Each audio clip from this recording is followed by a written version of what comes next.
Monarch butterflies are headed south for the winter. More on their migration patterns and the city's conservation efforts after the break. Winter can be one of the hardest times of the year for struggling Arkansans.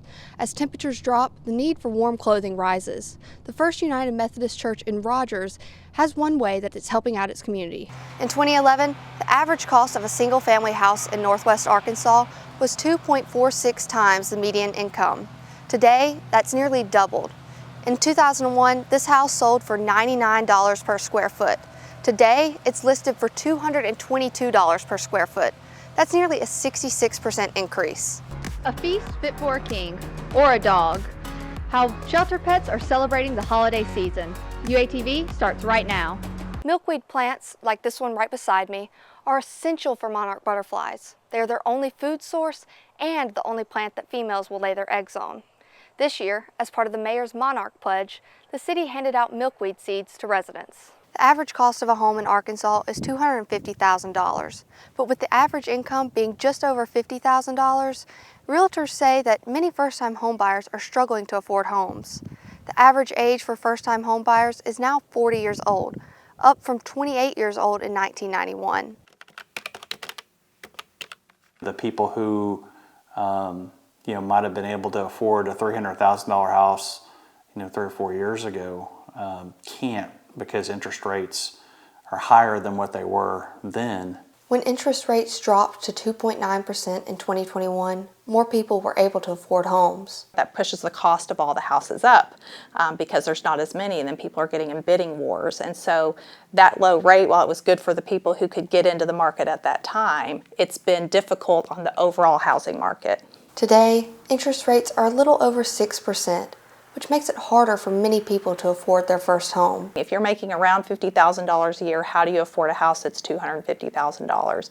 You either have someone help you or you save for a longer period of time because you can't afford to finance $250,000. It isn't just interest rates.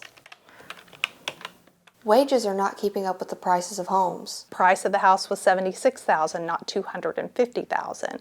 And so it has to do with, even though you guys are making more money coming out of school, it's not the same percentage above and beyond what the housing increase has been. In 2011, the average cost of a single-family house in northwest Arkansas was 2.46 times the median income. Today, that's nearly doubled. In 2001, this house sold for $99 per square foot. Today, it's listed for $222 per square foot. That's nearly a 66% increase. We've been working with a first-time home buyer here recently, and home prices are so high, and the stuff that's available on the market just really isn't something that meets what they're looking for. Carol says that buyers shouldn't feel pressured to enter the market right away. There is value in renting, and there's value in saving your money to not be over leveraged in a house, because once you buy, your flexibility goes down. Realtors say there are homes in that $200,000 range, but they go quickly and may need repairs that buyers can't afford. They recommend starting with a lender, saving for a down payment, and being ready to move quickly. Reporting for UATV, I'm Ava Lacey. As one of the biggest pollinators and an important food source for some birds and parasites, monarch butterflies are incredibly important to the ecosystem. Unfortunately, the eastern monarch population has declined over 80% since the 1990s due to habitat loss. We've had a few years where monarchs really looked like they might be on the edge of disappearing. Internationally, they were considered endangered by several organizations. Northwest Arkansas is one of the last stopping points for monarchs on their way to Mexico. Monarchs are important to protect, one, because it's kind of part of our heritage, but it's also one of the most important migratory species of insects on the globe. Milkweed plants, like this one right beside me, are essential for monarch butterflies. They are their only food source and the only plant that females will lay their eggs on. This year, as part of the mayor's Monarch Pledge, the city handed out milkweed seeds to residents. Giving away milkweed seeds to the residents is a great way for us to help increase populations of the monarch butterfly, which is so important for pollination, and we don't have good pollinators, we don't have food. Wait, we have one more packet of seeds. Northwest Arkansas's landscape is a mix of agricultural and urban land. Some of these agricultural lands are increasingly turning into a more urban environment. Even though milkweed can be seen as a weed in a hay meadow, they would still exist along fence rows and ditches and edges that just don't get a chance to grow once it becomes urbanized and you start mowing everything. Recent conservation efforts have made a difference. This year, there was a 99% increase in the monarch population from 2023. Conservation can be daunting, but Jones and Scott agree that anyone can make a difference. You don't have to protect 1,000 acres to keep monarchs around. You have to have a few milkweeds here and there to be able to make their migrational path. But those things do contribute to our overall healthy planet, and so you can contribute. So don't feel overwhelmed by it, and do what you can do. And if that means just planting a tree or a shrub, you should do it. More than 70% of native plants and more than 30% of crops require pollinators to reproduce. Reporting live for UATV, I'm Ava Lacey. This is the 4th year that FAS have celebrated what they call Kongsgiving. The shelter is asking the community for donations for Thanksgiving treats for the pets.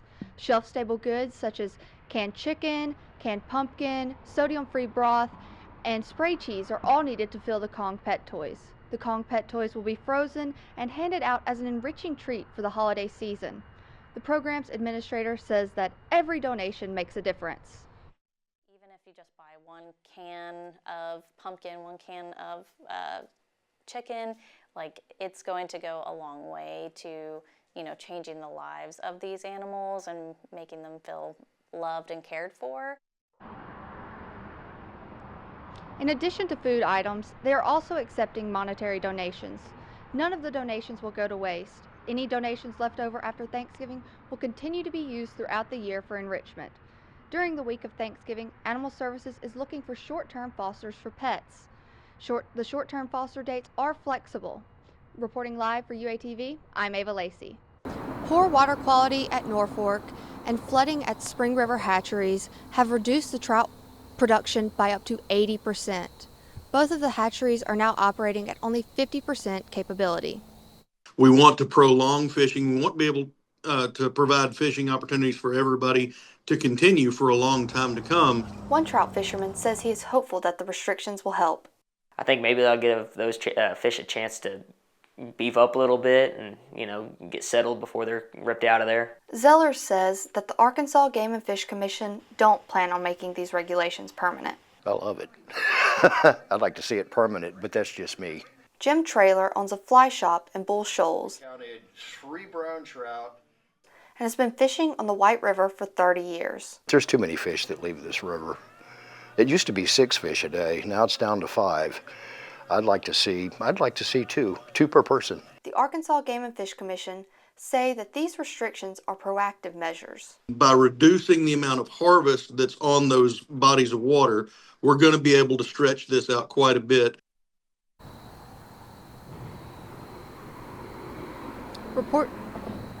Norfolk and Bull Shoals tailwaters are now strictly catch and release.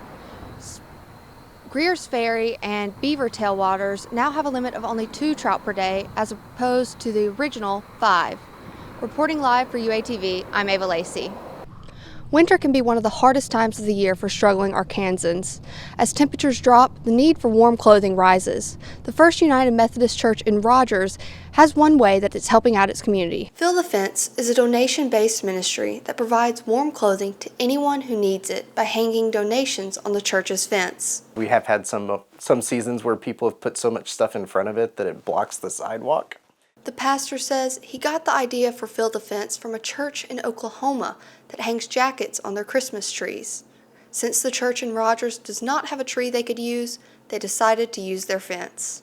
We figured what better way to help people and make it clear what our values and our priorities are than to utilize that fence to do good for people that could use some help. According to the National Institute on Minority Health and Health Disparities, over 22,000 people live below the poverty level in Benton County, where the church is located. It doesn't take that much money or that much effort to share what we have with others, and the need is great in these economic times. It really is great. I think a lot of people are living on the edge. The fence was fairly sparse this morning, but by noon, the amount of clothing on the fence had nearly doubled. And what's been really exciting to me is that it's become a community project. A lot of people that don't attend this church will leave things. I was at the fence earlier today for a few hours, and roughly every 30 minutes I saw someone walk up and either donate clothes or take what they needed. Right now, the church is asking for new winter clothes or gently used, new shoes, and new undergarments. Reporting live for UATV, I'm Ava Lacey.